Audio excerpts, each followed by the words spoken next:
de lo que venía a hablar esta mañana y con vosotras y con vosotros es precisamente del género de los videojuegos.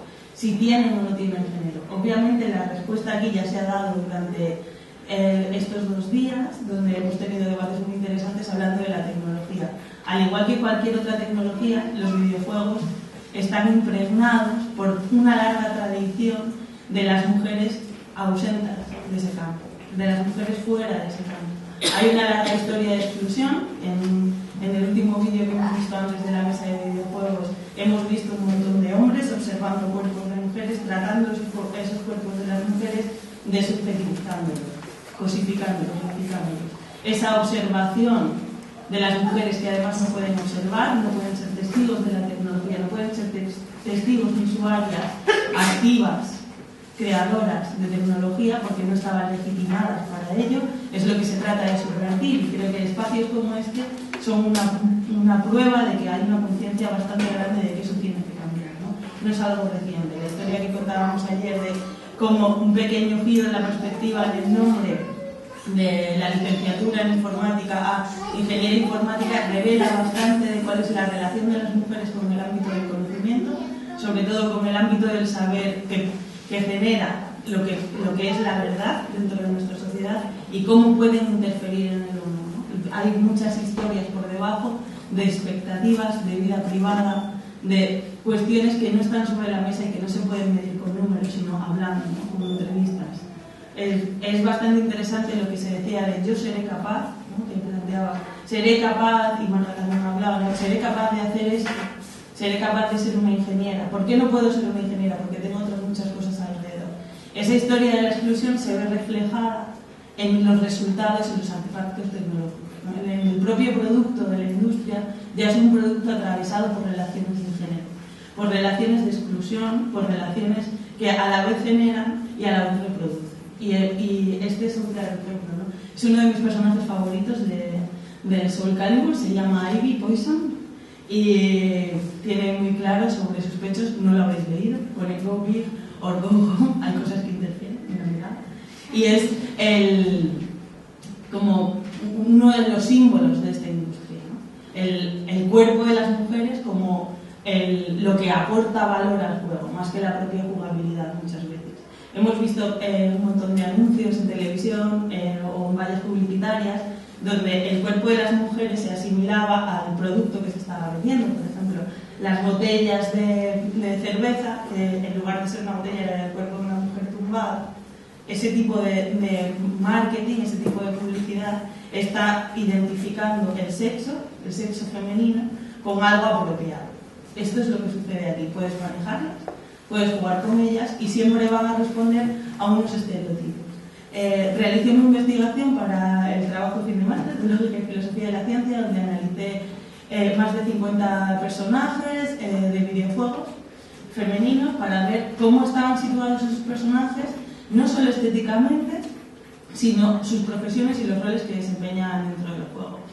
Y para mí fue muy interesante porque como estudiosa de la filosofía de la ciencia me interesa cómo se continúan perpetuando esos estereotipos, cómo se continúa perpetuando la desigualdad, para ver cuál es el punto en el que se puede romper, ¿no? Cuál sería la línea de fuga. Y en este caso fue muy interesante ver que los personajes respondían a los 3 estereotipos más extendidos dentro de nuestra cultura acerca de las mujeres, que son la cuidadora, madre cuidadora, el objeto sexual que venía a ser la femme fatale y también la lolita, ¿no? Eran como los 3, y la dama en apuros. Los 2 del medio son el estereotipo de objeto apropiable desde la sexualidad. Y la dama en apuros, que es la que intentan cambiar con leyendas de Creviterra, ¿no? Y tenemos esos 3, ¿no? Pues las mujeres que triunfaban en esos videojuegos dentro del ámbito de la ciencia y la tecnología eran sorprendentemente femme fatale. Respondían a ese estereotipo totalmente, mientras ponían el personaje de los cirujanos con su bata cerrada, ¿no? Una retórica científica muy aséptica, muy neutral, muy profesional. A ellas las ponían con la bata abierta, unos pechos como los de Ivy siempre, o sea, no podía ser de otra manera, y exhibiendo e intentando camelarse a otros personajes, ¿no? con ese doble juego, ese doble rasero de soy poderosa y mi poder no solo reside en lo que sé, sino en lo que tú vas a desear, ¿no? Estos son los estereotipos, pero son los estereotipos de los personajes. No me quiero quedar ahí y voy a avanzar a otros estereotipos que también son bastante perjudiciales, que son los estereotipos de las jugadoras. Hay una comunidad en internet que a mí me parece muy graciosa y está hecha desde el humor, desde la ironía, que son herramientas muy propias del feminismo, que se llama Fat, Ugly o Slutty, gorda, fea o putita, que son los 3 adjetivos que recibimos las videojugadoras. Cuando ganamos en una Battleground, por ejemplo, te dicen, tú no tienes novio, ¿verdad? O te dicen cosas como lo que pone aquí. ¿Cómo sentirías mis genitales en tu cara, cuando ganas, ¿no? Y cuando pierdes te echan del grupo porque no tienes ni idea por ser mujer, etc., ¿no? Es un acoso bastante generalizado que no solo se da en las redes sociales, porque más conocemos Twitter, Facebook y demás, sino que dentro de los propios videojuegos es bastante creciente. Como que no hay una forma de entender a las mujeres como aquellas que pueden ser también capaces de ser buenas. Y cuando son buenas es que tienen un efecto como mujeres. Porque las mujeres tenemos que ser guapas, ¿no? El ideal femenino, tenemos que ser objetos de deseo. Y si somos un equiparable a los hombres en cuanto a habilidades y a la producción, es que carecemos de la feminidad, carecemos de esa esencia. Como veis, este es el supuesto presente devastador de los videojuegos, pero a mí no me gusta nada. Y me gusta mirar hacia otro lado, porque me gustan los monstruos de 2 cabezas. Y os voy a poner una página que se llama Cómo los videojuegos salvaron mi vida. Aquí hay más de 200 testimonios de personas, tanto hombres como mujeres, que cuentan cómo los videojuegos les han ayudado desde a superar el alcoholismo, a tener relaciones más sanas con su familia, a entender las relaciones sociales. Por ejemplo, el que viene en portada ahora mismo dentro de la página web es sobre una persona que era incapaz de comprender las relaciones sociales, era una persona muy introvertida, era incapaz de establecer lazos con amistades duraderas, y jugando a un videojuego de PlayStation que se llama Persona, fue capaz de comprender eso de una mejor manera, ¿no? O sea, los videojuegos, a la vez que están reproduciendo estereotipos, están suponiendo de alguna manera para estas personas un punto de salida, una forma de ir más allá. Pero esto no es todo. Obviamente esto lo puedes encontrar en la mayoría de objetos de ocio, en la mayoría de objetos que te cuentan una historia, ¿no? Podría ser una novela inspiradora, como ha sido la mayor parte de las veces. A la gente le cambia la vida a la literatura o le cambia la vida al cine. Hay gente a la que le cambia la vida a los videojuegos. Eso no quiere decir que desde una perspectiva de género estén siendo neutros, sino que, bueno, por lo menos algo. Quiero leer una cita de Beatriz Preciado que me gusta, que dice: las cibertecnologías contemporáneas son al mismo tiempo el resultado de estructuras de poder y enclaves posibles de resistencia a ese mismo poder. En cualquier caso, un espacio de reinvención de la naturaleza. Esta imagen es de un videojuego que me encanta, bueno, me gustan todos en realidad, y se llama Bioshock. En este videojuego puedes realizar mutaciones genéticas a tiempo real. Lo que se está inyectando el protagonista se llama Eve. Eve es una sustancia, que nunca voy a desvelar, tenéis que jugar al juego, que es muy bueno, que modifica tu genética y puedes tener superpoderes como lanzarrayos, etc. A mí me gusta esta imagen en relación a la cita de Beatriz Preciado, porque si bien dentro del propio videojuego el Eve que se inyecta está creado por un psiquiatra malvado que tiene intenciones de crear, bueno, pues una gran eugenesia a gran escala y un perfeccionamiento de la raza, el protagonista lo utiliza ese mismo artefacto como una herramienta de reapropiación y además como una herramienta de reinvención de la naturaleza. Uno de los debates que a mí me parecen más interesantes en relación al feminismo, sobre todo cuando lo anclamos con las tecnologías, ¿no? Lo hilamos con las nuevas tecnologías, es precisamente la cuestión de la reinvención de la naturaleza. Que aquí se está hablando mucho de dónde va a estar ese enclave de resistencia. ¿Va a estar en el cuerpo orgánico? ¿Va a estar en las relaciones de más acá de la pantalla? ¿O va a estar en las relaciones dentro de la pantalla? ¿Dónde vamos a encontrar el punto de inflexión? ¿Dónde vamos a encontrar ese espacio de subversión de estereotipos, de reinvención de los cuerpos? yo soy muy partidaria de una perspectiva feminista y filosófica que considera que el ser humano es inesencial, no tiene una esencia inmutable, no cambiamos, cambiamos, no permanecemos estables, somos unos seres que nunca se pueden cerrar, como decía esto ayer muy bien, no podemos cerrarnos, estamos en continuo movimiento. A mí me gusta mucho la noción de proceso, estamos en continuo proceso, pero últimamente he dado un giro a esa perspectiva también, y más que proceso, a mí me está gustando últimamente más perspectivas que estoy leyendo acerca de que somos prácticas. El ser humano se realiza en el hacer, ¿no? Esto no es una cosa nueva, es una cosa bastante antigua de hecho, pero que está bien que lo volvamos a recuperar, porque si queremos cerrar de alguna manera la noción de que si los cuerpos hablan, los cuerpos pueden ser leídos, y cuando son leídos son reinterpretados, y esa interpretación puede quedarse anclada como una esencia, es muy importante cambiar la cuestión de volver a generar nuevas esencias, sino permanecer en la práctica, no en el concepto, sino más en el hacer. Por eso, si bien teníamos este debate, ¿no?, acerca de está la resistencia en el cuerpo orgánico, o está la resistencia en ese espacio virtual, en la reapropiación de las tecnologías, a mí también me gusta la cita de Donna Haraway que dice: una desviación ligeramente perversa de la perspectiva podría permitirnos luchar mejor por significados, así como por otras formas de poder y placer en las sociedades tecnológicamente mediadas. Esa desviación en la perspectiva, Haraway la saca a colación en el Manifiesto Cibor, cuando está hablando de Marcuse y cuando está hablando de la cuestión del retorno al orgánico. Pero tampoco está proponiendo volver o tomar únicamente el silicio como ese lugar de resistencia, sino que prefiere lo que ella denomina la doble visión. El estar en ambos lados a la vez y el estar viendo las posibilidades que eso nos genera. Principalmente me resulta interesante porque yo quiero realizar como una línea de cambio de paradigma de identidad, siempre muy anclado en la práctica, que va desde el hacker al cuerpo avatar.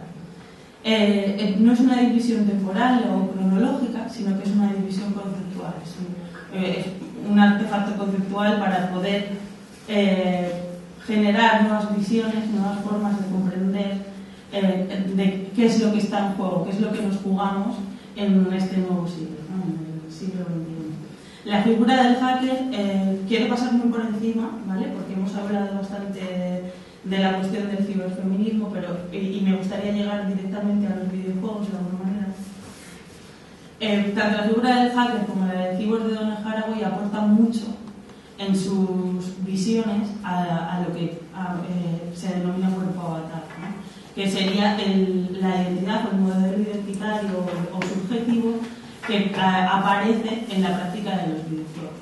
El hacker, sobre todo, me gusta como concepto, me gusta subrayar la idea de que no se entiende ni como un villano ni como un salvador, sino como una comunidad.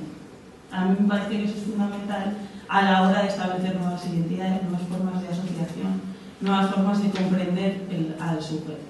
Esa colectividad que refuerza la figura del hacker, que no se entiende como un ser aislado en el espacio, sino como una red de conexiones y de prácticas que procuran un cambio social, un cambio de liberación de códigos, un cambio de colectivización, es como el ideal, digamos, una de las utopías que nos gustaría perseguir, ¿no?, el democratizar ese espacio de una forma colectiva. El cyborg de Donna Haraway, creo que esa figura es importante en relación a los videojuegos porque promueve esta inesencialidad, este ser humano como un movimiento, ¿no?, como haciéndose en las prácticas, que no puede ser realmente un humano porque está con una serie de conexiones con los animales, con una serie de conexiones con la tecnología, ¿no? Ese ser humano ese cyborg, ya no ser humano, que va a darnos una nueva noción de cómo deben ser las relaciones de poder y placer en estas sociedades, ¿no?, que van a ir lejos de quedarse ancladas en este es mi cuerpo y mi cuerpo es mío, y las dudas que eso plantea, ¿no? El sobre todo pensar en qué significa este es mi cuerpo cuando se está atando al lenguaje un continuo orgánico diferente en cada uno de los individuos. Para continuar, porque estas dos nociones creo que ya se han trabajado bastante, quiero pasar directamente a los videojuegos con la figura del runner. El runner aparece en otro de mis videojuegos favoritos que se llama Mirror's Edge. Es un videojuego en el que se presenta una sociedad distópica, donde los runners viven en el filo del espejo, viven en el límite entre apariencia y realidad.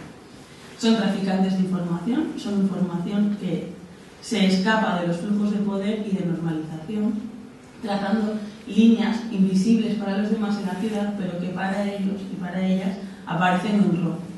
Cuando juegas el videojuego, nadie más ve los canales que tú ves, solo los puedes ver tú como runner. Y son esas líneas de fuga dentro del espacio normalizado. Es toda una ciudad aséptica, totalmente aséptica, totalmente imparcial, blanca, llena de cámaras de seguridad y de policías, de agentes, al servicio de todo el mundo tiene que pasar por lo mismo. Y en esa ciudad los runners han conseguido hacerse con núcleos de información que trafican hacia los campos de concentración donde están los humanos aún no normalizados. Ese es el contenido del juego. Y lo más positivo que nos aporta esto, o lo que nos puede abrir otra visión, ¿no? para dar lugar al cuerpo avatar, es esa cuestión de hacer visible lo que no es invisible. Hacer que aparezca al plano de lo visible aquello que no se puede ver si no se construye de alguna manera. Las cañerías, esto no sé qué es, una grúa por donde va pasando Faith, la protagonista de este juego, que es una protagonista en absoluto anclada a los estereotipos de género.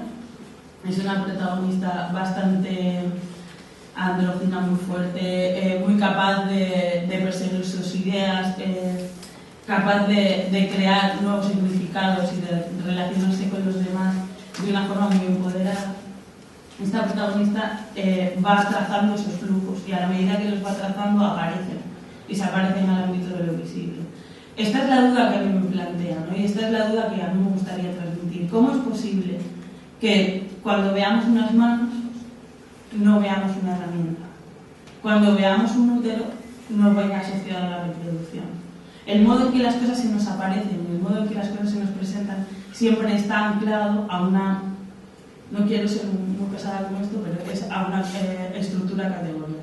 Sin esas categorías no lo podemos ver y esas categorías son cambiables. La ilusión que ha permanecido a lo largo de la historia de la filosofía, que por penosa formación profesional ha sido la de las categorías son conceptos que se extraen de la realidad, de una abstracción de la realidad.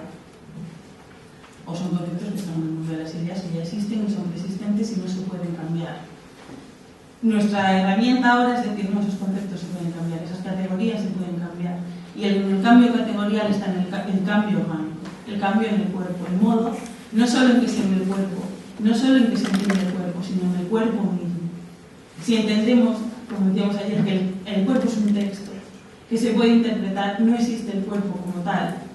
Existe el cuerpo siempre desde esa interpretación, no se puede ver de otra manera.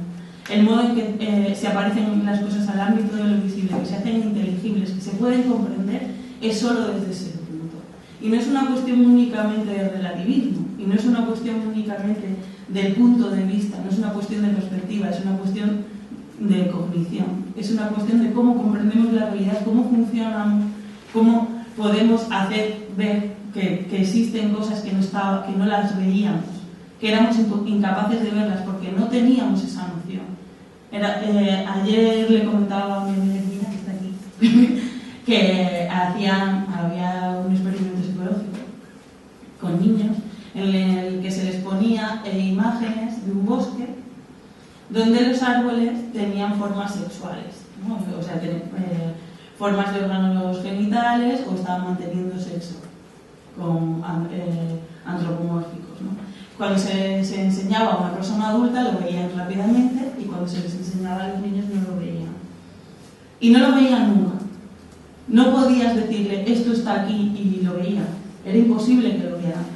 No tenían desarrollado ese concepto, no lo veían, eran incapaces de verlo. Esto puede parecer un poco sorprendente, porque estamos bastante familiarizados y familiarizadas con una tradición más de que es el lenguaje donde está el error. Es el lenguaje el que nos lleva al error y es el lenguaje el que hay que cambiar únicamente. Cuando es la propia carne, lo orgánico, lo material, lo que al hablar y al ser interpretado y al ser mirado es lo que hay que volver a construir. No solo imponiendo conceptos nuevos, sino tratando de modificarlo de una forma estructural. Yo sé que esto es bastante controvertido, ¿no? Hay diferentes teorías de la mente que opinan unas cosas u otras, sobre todo los empiristas no están muy de acuerdo con esto, aunque hay una nueva rama del empirismo que sí. Pero a mí me gusta pensarlo de esa manera también y me parece bastante convincente. Allá donde no existe una categoría, no existe algo que se puede ver, aunque tengamos la misma realidad delante. En los videojuegos, que es el paso que me gustaría dar, hay una noción, y ya quitándonos la parte de lo orgánico y de la construcción categorial, que me parece que es lo más complicado. Esto es bastante fácil de ver cada vez que juegas un videojuego, que es la noción del descubrimiento del yo y de la performatividad. Os quiero leer una cosa que está a medio camino entre la ficción y la realidad.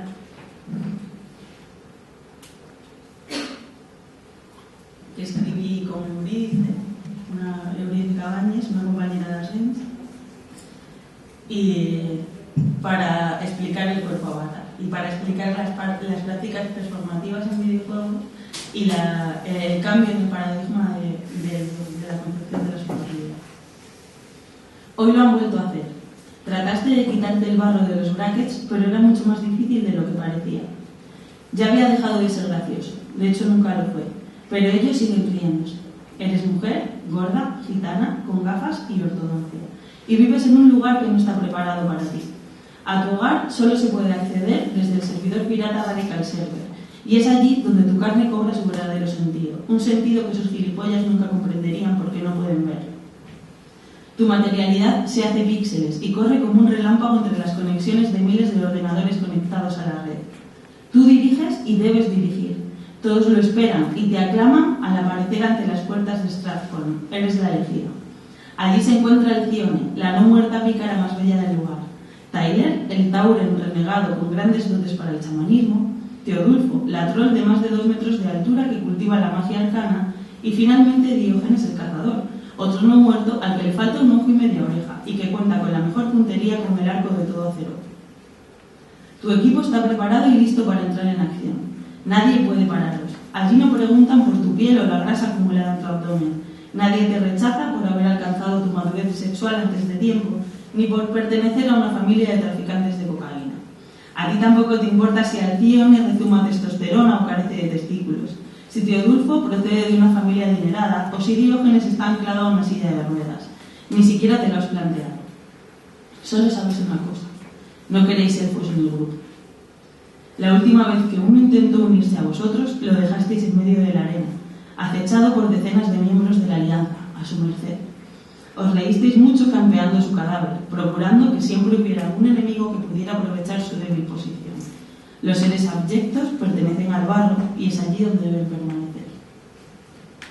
Esta es una historia común en los videojuegos, sobre todo en los videojuegos de horror online, los videojuegos masivos. Habla de una historia de liberación y habla de una historia de opresión a 2 niveles. Habla de la historia de una niña a la que torturan en el colegio, que luego tortura y discrimina basándose en rasgos raciales dentro de un juego. Está basado en hechos reales, pero también pertenece a la ficción, como os he dicho, y creo que es bastante significativo a la hora de entender cuáles son esas prácticas de poder que se dan dentro del juego, que a veces tienden a reproducir las prácticas de poder que tenemos fuera y el ejercicio de poder que tenemos fuera, y otras veces son completamente nuevas, inconcebibles, cosas que no podríamos imaginar que pudieran suceder fuera.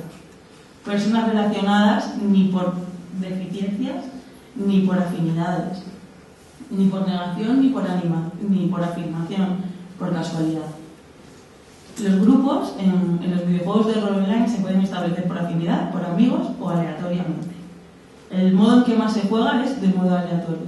Y esos grupos funcionan como si realmente fueran grupos cohesionados, como si tuvieran una alianza dentro del grupo.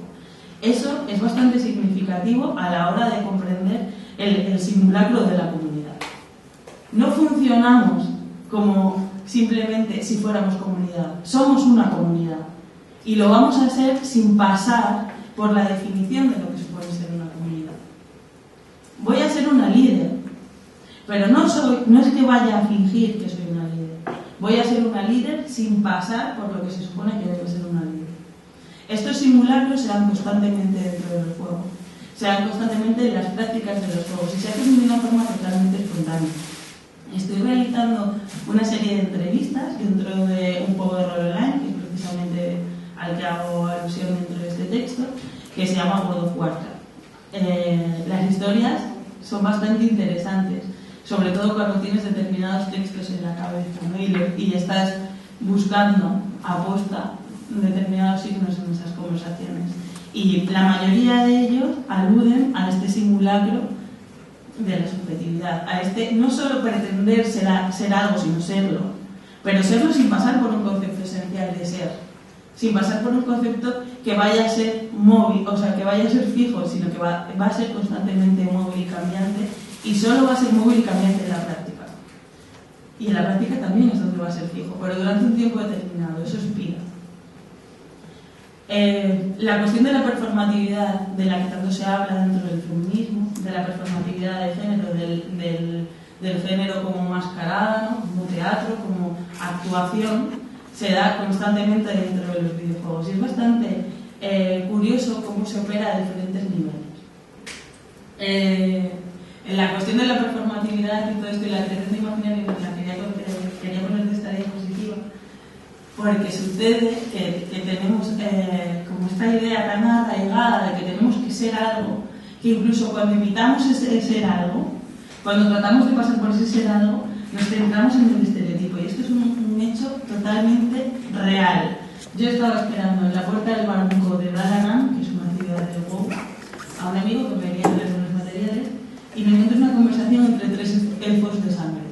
Mientras las facciones que teníamos éramos yo era una zombie, una no muerta, el otro el que venía para cargar a Morco, luego teníamos trolls y demás, los elfos de sangre son...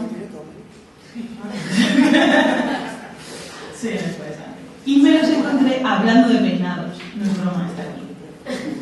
¿Qué ensaimada llevas en el pelo? No te metas con mi elfa, con mi maga, que es la más guapa de todas. ¿No? ¿De qué te estás hablando de eso?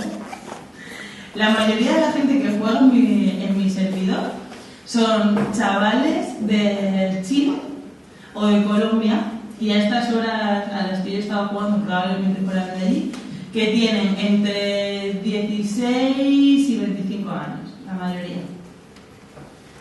Estamos hablando de pelos, de peinados. Seguramente eso no lo hable nunca fuera del WoW. Y nunca diga ese peinadito que llevas y tal, porque lo que he hablado con ellos, además lo digo, porque no solo he estado haciendo pues, análisis de juegos, sino hablando con la gente dentro de este servidor. Y tengo pues, bueno, todas las estadísticas de las cosas que me dicen que hacen. Y si veis cómo es Queso, yo quiero mantener su privacidad, cómo es Queso, uno de los personajes de aquí, es bastante gracioso verle aquí hablando de peinados. Y además cuando les digo, ¿qué pasa? ¿Que vosotros siempre habláis de peinados? No sé si lo veis aquí. Vosotros siempre habláis de peinados. ¿Y los muertos de qué hablan? ¿De comer cadáveres? De gusanos y huesos. Calla, calla. No hables eso, ¿no? O sea, estaban en un juego que tú no tienes por qué jugar a rol. Tú puedes, yo hablo con, oye, pásame no sé qué, hacemos no sé cuándo. Estaban totalmente haciendo toda la obra de teatro, ¿no? Es un imaginario que está dado por el juego, que está asumido por los jugadores y que a veces se subvierte desde fuera. Porque tú puedes jugar con un elfo de sangre, por ejemplo, a ser super sanguinario si quieres, ¿no? Entonces, estos videojuegos, los juegos masivos de rol online, dan muchas posibilidades a la hora de qué puedo elegir. Porque no es solo la estética que puedes elegir. Además de que hay muchas, ¿no? En estos juegos hay algunos que son bastante cerraditas, De hecho, te gustaría mucho el Mass Effect por el tipo de personajes que hay y las mecánicas y las historias que se generan. Es otro juego también que se puede jugar de rol online. Y es muy interesante porque da igual cuál es el personaje que te cojas. Al final lo que importa es el rol que desempeñas.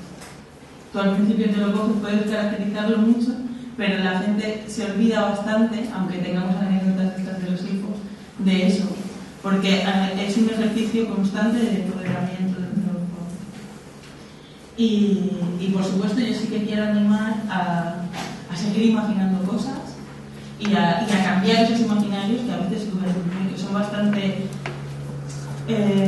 duros para muchas mujeres y que se ha tratado de hacer cosas al respecto. Creo que era Marisol la que ponía ayer, ¿o eras tú? El videojuego este donde te personalizabas y se había puesto el artista su foto como uno de los personajes que se podían elegir en el Tekken. ¿Lo pusiste tú? Marisol, ¿no? No me acuerdo cuál de las dos había sido. Que puedes elegir, se había puesto su foto porque no se sentía identificada con ninguno de los jugadores, ¿no? Es importante que puedes poner tu foto o simplemente puedes coger de muchos imaginarios distintos. Una compañía que a mí me gusta mucho es una asociación que se llama Model Industria. Hacen los dos que están a la izquierda, ¿no? y más, que son videojuegos con un contenido feminista. El de arriba se llama Organ Simulator. Ahora ella sabe que eres frígida. En ese consiste, al principio te ponen un disclaimer donde te dicen que claro, que como eres una mujer tienes que aprender a satisfacer a tu hombre. Porque es que es muy importante que te puedas satisfacer a tu hombre, entonces te van a entrenar. Y pues, es que es súper divertido. Lo han hecho un colectivo de feministas, un poco, y además está pensado para que el juego de hombres es muy curioso. Donde tú tienes que fingir orgasmos para satisfacer a ese hombre. Pero tus orgasmos tienen que ir al ritmo de los suyos. Si tu placer no se equipara con el placer que él quiere provocarte, pierdes. Y piensa que eres una frigia, que le estás engañando, bueno, de todo. Hay diferentes niveles de dificultad. Y solo se juega dándole un botón. O sea, ¿cómo lo juegas? Lo tenéis que jugar. Está en moleindustria.org. El de abajo es el Queer Power, donde este ya es mucho más explícito, con menos ironía, ¿no? Al principio, el otro es muy irónico. En este ya te dice, en el mundo queer tú puedes ser quien quieras. Y hay diferentes tipos de acoplamientos. Entonces, puedes ir cambiando, puede ser hombre, puede ser mujer, puede ser morado, puede ser de muchos colores. Y te vas acoplando con el otro jugador de diferentes formas hasta que alguien alcanza un orgasmo. Entonces, no sugieren únicamente dos sexos, sugieren más y diferentes formas de placer entre ellos. Luego, el de arriba, también lo comentábamos en el taller, y se llama Disforia. Es un juego que ha creado una persona que pasó por un proceso de transformación de sexual y bueno, tienes 4 niveles. El nivel 1 es Gender Bullshit, el 2 Medical Bullshit, el 3 Hormonal Bullshit y el 4 It Gets Better, ¿no? Entonces pasas como por las diferentes etapas y te va contando la historia con minijuegos. Y el último me gusta mucho porque es una forma que no tan directa de generar videojuegos, no con temática de género, sino pensados también para atraer a mujeres como videojugadoras. Es un juego de plataformas que se llama The Fifth One y además es muy interesante porque te hace mucho reflexionar sobre lo verdadero y lo falso, el límite entre apariencia y realidad que tanto me gusta a mí, y entre la mentira y la verdad dentro del juego, ¿no? y la relación del jugador o la jugadora con el propio juego. Y no está pensado, o sea, no te están diciendo las mujeres también pueden jugar, o cógete este personaje femenino, el personaje es este que está aquí. A veces es así, a veces es así, cambia un poco. Y se encuentra consigo mismo y es negro, porque es su lado malo y lo tiene que derrotar. Y te está todo el rato engañando sobre lo que tienes que hacer. Te dicen, no presiones nada para empezar. Entonces tienes que presionar, ¿no? Al principio es como ya te están diciendo, te voy a engañar bastante, pero luego ya nunca sabes que te están mintiendo. Y yo creo que por ahí tienen que ir el futuro, por lo menos el próximo futuro de los videojuegos que sean generados también para mujeres. No solo de hombres para hombres, sino de todas y todos para todos y para todas, ¿no? Y que vaya a dar ese cambio imaginario donde tú, pues igual ahora te resulta mucho más violento coger solo tetonas en un juego, porque es que no hay otros donde no las puedes coger. Entonces, como casi no hay otros, pues te resulta muy violento. Tendría que llegar un momento en el que hubiera tal diversidad, ¿no? Bajo mi punto de vista, hubiera tal diversidad que a veces no te importa llevar el tetón. No importa. O sea, realmente se tiene que dar visibilidad a los distintos cuerpos. Una cuestión es la normalización y la normalización, todo tiene que ser así, y otra es bueno, pues si hay de eso, pues también, ¿no? Es donde hay. Y yo creo que más o menos quería acabar de